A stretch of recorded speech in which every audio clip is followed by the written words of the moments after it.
Hello everyone, welcome to नक्शा वाले, an architect and interior designing firm. So friends, अगर आप अपने घर का कंस्ट्रक्शन करवाने का प्लान कर रहे हैं तो ये वीडियो जो है आपके लिए काफी इंपॉर्टेंट रहने वाली है। आज की वीडियो के अंदर जो है हम लोग जो टॉपिक कवर करने वाले हैं वो ये है कि ठेकेदार को आप कितने तरीके से अपने घर का जो है आप कॉन्ट्रैक्ट दे सकते हैं। आज के टाइम पे हम लोग जो है आपका खुद से लेबर लाके जो है अपना कंस्ट्रक्शन घर का नहीं करवाते हैं। हम हर एक काम जो है आपका किसी ना किसी कॉन्ट्रैक्टर को देते हैं। कोई लेबर रेट पे काम करता है, कोई विद मटेरियल काम करता है, अलग अलग तरह के जो है डिफरेंट तरह के कॉन्ट्रैक्ट होते हैं।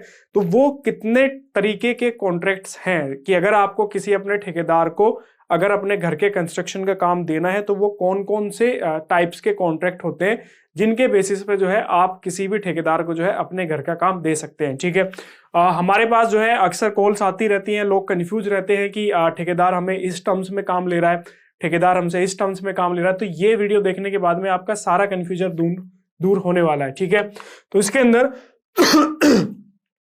पहला जो टाइप है वो है आपका कॉस्ट प्लस कॉन्ट्रैक्ट। ठीक है, अब इसके बारे में जानते हैं कि ये कॉस्ट प्लस कॉन्ट्रैक्ट आपका एक्चुअल में क्या भला होती है। इस टाइप के कॉन्ट्रैक्ट में क्या होता है कि जो प्रोजेक्ट की एक्चुअल कॉस्ट है, ठीक है, प्रोजेक्ट की क्या है आपका एक्चुअल कॉस्ट है, प्लस उस पे कुछ परसेंटेज जो है आपका ठेकेदार के लिए फिक्स कर लिया जाता है। मान लीजिए आपका कोई भी घर है और उस घर को बनाने में जो है आपका 1 करोड़ रुपए लगने वाले हैं। ठीक है, आप कोई भी अपना घर बना रहे हो और उस घर को बनाने में आपके कितने खर्चा आने वाला है, ये आपका कोई भी घर है, इस घर को बनाने के लिए आपका जो टोटल जो इसकी एक्चुअल कॉस्ट है वो 1 करोड़ रुपए है। ठीक है, अब इस 1 करोड़ रुपए में 10% जो है आप कॉन्ट्रैक्टर प्रॉफिट रख के 1 करोड़ 10 लाख रुपए में जो है आप किसी कॉन्ट्रैक्टर को ये पूरा का पूरा प्रोजेक्ट जो है आप दे रहे हैं और वो 1 करोड़ 10 लाख रुपए में आपको जो है पूरा का पूरा काम जो है आपको करके देगा। ठीक है, अब ये जो 10% वो आपसे ले रहा है, जो वो वहां पे काम कराएगा, जो टाइम वहां पे देगा, जो मैन पावर यूज करेगा, वो सारा का सारा उस कॉन्ट्रैक्टर की जो भी आप 10% दे रहे हो उसमें यूज होगा। ठीक है, तो पहला हो गया आपका कॉस्ट प्लस कॉन्ट्रैक्ट। अक्सर ऐसे कॉन्ट्रैक्ट आज के टाइम में काफी चलन में है और ये यूज हो रहे हैं। इसके बाद दूसरा जो कॉन्ट्रैक्ट है वो है आपका लंप सम कॉन्ट्रैक्ट। ठीक है, लंप सम कॉन्ट्रैक्ट के अंदर क्या होता है कि आप एक फिक्स अमाउंट, ठीक है, आप अपने प्रोजेक्ट का जो है कॉन्ट्रैक्टर को दे देते हो। उसके अंदर मटेरियल भी उसी का रहता है, लेबर भी उसका रहता है, सब कुछ उसी का रहता है। बस आपको तो जाके अपने फाइनल अपने घर की चाबी उससे लेनी है जब उसका कंस्ट्रक्शन कंप्लीट हो जाएगा। ठीक है, ये भी सेम ऐसे ही होता है कि आप मार्केट रेट के हिसाब से या फिर एक लमसम अमाउंट, जैसे आप होता है कि मार्केट के अंदर कुछ सामान लेने जा रहे हो तो किसी चीज का रेट है कि ये सामान आपका इतने रुपए केजी है या फिर इतने रुपए का एक पैकेट है। या फिर कभी कभी ऐसा भी होता है कि आपको कोई सामान बेच रहा है, वो बोल देता है कि आप पूरा सामान ले लीजिए ये और इसका आप मुझे इतना फिक्स अमाउंट दे दीजिए। तो ऐसे ही होता है आपका लंप सम कॉन्ट्रैक्ट के अंदर भी। आपका कोई भी घर का कंस्ट्रक्शन होना है, आपने कॉन्ट्रैक्टर को बोल दिया कि ये मेरा 200 स्क्वायर यार्ड का जो है आपका या 2000 स्क्वायर फीट का प्लॉट है और मेरे जो बजट है वो मेरा 2 करोड़ रुपए है, इससे ज्यादा का मेरा बजट नहीं है। तो ठेकेदार 2 करोड़ रुपए में उसमें जो चीजें आपको बना के दे सकते हो, तो एक लंप सम अमाउंट हो गया। इस तरीके से भी आप जो है किसी कॉन्ट्रैक्टर को कॉन्ट्रैक्ट दे सकते हो। ठीक है, अभी रिसेंटली हमारी एक साइट स्टार्ट हुई है 165 स्क्वायर 165 स्क्वायर यार्ड की वो साइट है और उसका जो कॉन्ट्रैक्ट जो ओनर ने कॉन्ट्रैक्टर को कॉन्ट्रैक्ट दिया है वो आपका लंप सम कॉन्ट्रैक्ट ही दिया है कि उन्होंने फिक्स अमाउंट फिक्स कर लिया अपने बजट के हिसाब से। अब ठेकेदार उसी में उनको जो है आपका कंस्ट्रक्शन करके देगा। इसके बाद आपका यहाँ पे नेक्स्ट जो है वो आ जाता है आपका ईपीसी कॉन्ट्रैक्ट। ठीक है, ईपीसी कॉन्ट्रैक्ट वैसे तो बड़े प्रोजेक्ट्स पे ज्यादा चलन में आता है, छोटे कॉन्ट्रैक्ट्स के अंदर जो है ये इतना यूज नहीं होता है। लेकिन ईपीसी कॉन्ट्रैक्ट का मैं मोटा मोटी आपको बता देता हूँ कि ईपीसी कॉन्ट्रैक्ट एक्चुअल में होते क्या है। इसमें क्या होता है कि डिजाइनिंग, कंस्ट्रक्शन और मटेरियल का परचेस, ठीक है, वो सब कुछ कॉन्ट्रैक्टर का रहता है। आपका कोई भी रोल उसके अंदर नहीं रहता, आपको सिर्फ उसको पैसा देना है। आपने कॉन्ट्रैक्टर को दिखा दिया कि ये मेरा प्लॉट है जिसका एरिया आपका कितना है 2000 स्क्वायर फीट है, मेरे को इस पे जो है आपका G+2 कंस्ट्रक्शन करना है। अपनी रिक्वायरमेंट आपने बता दी कि ग्राउंड पे पार्किंग रहेंगी, फर्स्ट फ्लोर पे ये रहेगा, सेकंड फ्लोर पे ये रहेगा, बस। इसके बाद जो भी सारा काम अब इन्वॉल्व हो जाता है वो कॉन्ट्रैक्टर इन्वॉल्व होगा। इसकी ड्राइंग्स बनाने में जो खर्चा आएगा वो भी कॉन्ट्रैक्टर पे करेगा, मटेरियल परचेज करने में जो खर्चा आएगा वो भी कॉन्ट्रैक्टर पे करेगा, लेबर का जो खर्चा आएगा, टोटली जितनी भी कॉस्टिंग आएगी वो सब कुछ कॉन्ट्रैक्टर ही पे करेगा। आपको कुछ भी नहीं करना है, आपको सिर्फ अपनी लैंड उसको प्रोवाइड करानी है, अपनी रिक्वायरमेंट उसको बतानी है और वो आपको आपके घर का कंस्ट्रक्शन करके देगा। तो इसको बोलते हैं हम लोग आपका ईपीसी कॉन्ट्रैक्ट। ठीक है, ईपीसी का फुल फॉर्म होता है इंजीनियरिंग, प्रोक्योरमेंट एंड कंस्ट्रक्शन। ठीक है, इंजीनियरिंग के अंदर आपका आ गया जो डिजाइन बनेगा, प्रोक्यूरमेंट के अंदर जो भी मटेरियल वहां पे प्रोक्यूरमेंट हो रहा है, और फाइनली जो कंस्ट्रक्शन, ये तीनों जिम्मेदारी कॉन्ट्रैक्टर की होगी। आप सिर्फ उसको अपनी रिक्वायरमेंट बताओगे और अपना प्लॉट का साइज बताओगे, ठीक है। तो इस तरीके से भी आप किसी भी कॉन्ट्रैक्टर को काम दे सकते हो। चलिए नेक्स्ट जो आपका कॉन्ट्रैक्ट है वो है आपका आइटम रेट कॉन्ट्रैक्ट। इस कॉन्ट्रैक्ट के अंदर क्या होता है कि आपका जितने भी आइटम आपकी बिल्डिंग के अंदर यूज हो रहे हैं, हर एक आइटम का जो है अलग अलग रेट जो है कॉन्ट्रैक्टर को दिया जाता है।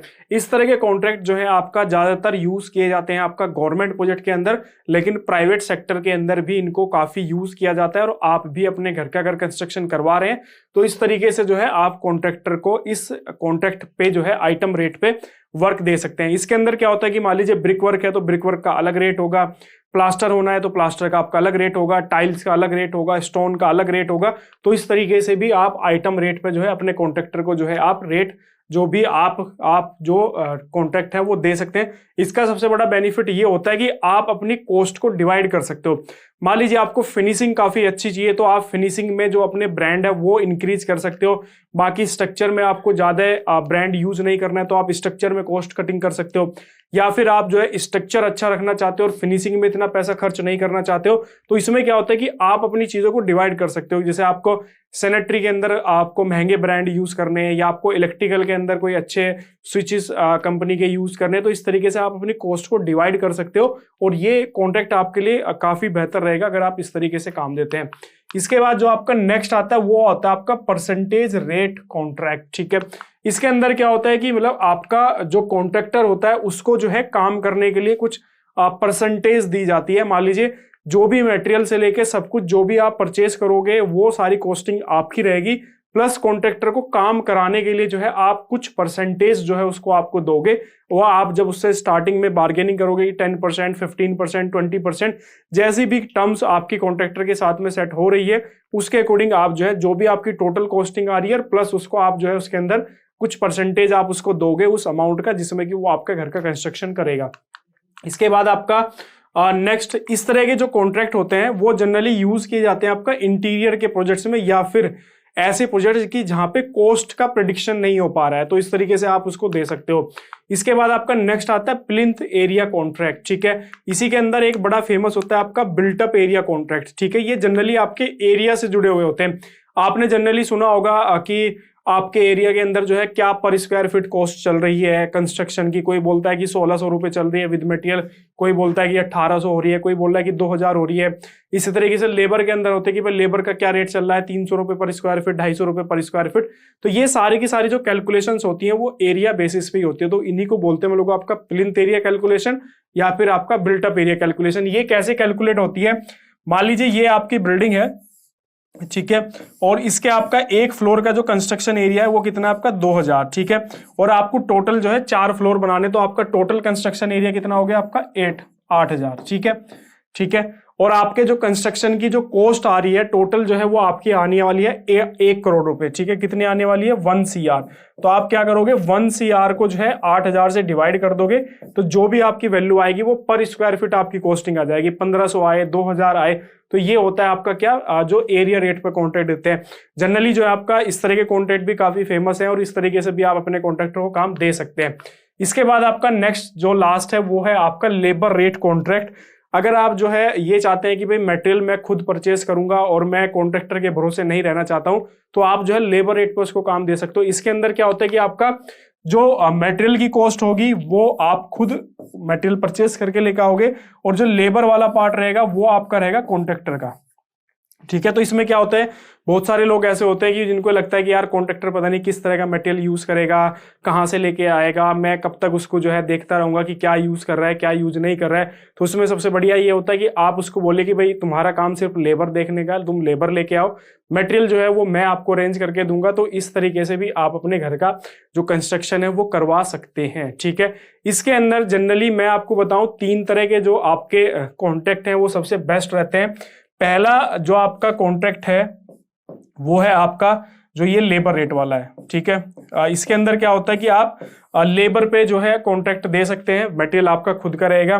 दूसरा इसके अंदर जो सबसे अच्छा रहता है वो आइटम रेट रहता है कि आप हर एक आइटम का इंडिविजुअल रेट आप रख सकते हैं, उससे आपको पता रहेगा कि किस आइटम के अंदर कॉन्ट्रैक्टर क्या जो है आपका यूज करने वाला है। और तीसरा जो था आपका वो पर स्क्वायर फीट वाला जो था आपका, जो कि प्लिंथ एरिया या फिर जो आपका बिल्टअप एरिया वाला रेट था। तो इस तरीके से इन 3 कॉन्ट्रैक्ट में से किसी भी कॉन्ट्रैक्ट पे आप दे सकते हो। और अगर आपको ये दिक्कत आ रही है कि आप कॉस्ट नहीं प्रिडिक्ट कर पा रहे हो, या फिर आप चाह रहे हो कि भाई मैं तो यही मटेरियल यूज करूंगा और ठेकेदार कह रहा है कि सर मैं इस रेट के अंदर ये मटेरियल यूज नहीं कर पाऊंगा, ऐसी भी बहुत सारी सिचुएशन आती है। तो उस केस में आपको ध्यान रखना है कि आप जो है परसेंटेज बेसिस पे भी उसको दे सकते हो कि जो भी एक्चुअल कॉस्ट आएगी उस एक्चुअल कॉस्ट का इतना परसेंट मैं आपको काम कराने का जो है आपको दूंगा। तो आप इस तरीके से भी कर सकते हो। अगर आप कॉस्ट प्रिडिक्शन या फिर आप जो है मटेरियल की क्वालिटी को लेकर अगर आप सोच रहे हैं कि यार पता नहीं क्या मटेरियल यूज करेगा, तो आप इस तरीके से भी कॉन्ट्रैक्टर को दे सकते हैं। इसके अलावा कोई भी कंफ्यूजन हो रहा हो या फिर आपको कोई भी दिक्कत आ रही है अपने कॉन्ट्रैक्टर के साथ डील करने में, तो नीचे जो नंबर्स दिए गए हैं इन नंबर्स पे आप हमसे कॉन्टैक्ट कर सकते हैं, डायरेक्ट बात कर सकते हैं। हम प्रॉपर आपको जो है गाइडेंस प्रोवाइड कराएंगे और आपकी जितनी ज्यादा हेल्प हो पाएगी हम अपनी तरफ से जरूर करेंगे। साथ ही साथ अगर घर का नक्शा बनवा रहे हैं तो उसके लिए भी आप कॉन्टैक्ट कर सकते हैं। ऑल ओवर इंडिया सर्विस है, अफोर्डेबल प्राइस में हमारी सर्विसेज अवेलेबल है। मिलते हैं आपसे नेक्स्ट वीडियो के अंदर। और हाँ, वीडियो को लाइक कर देना, शेयर कर देना, चैनल को सब्सक्राइब करना बिल्कुल ही मत भूलना। Okay, thank you.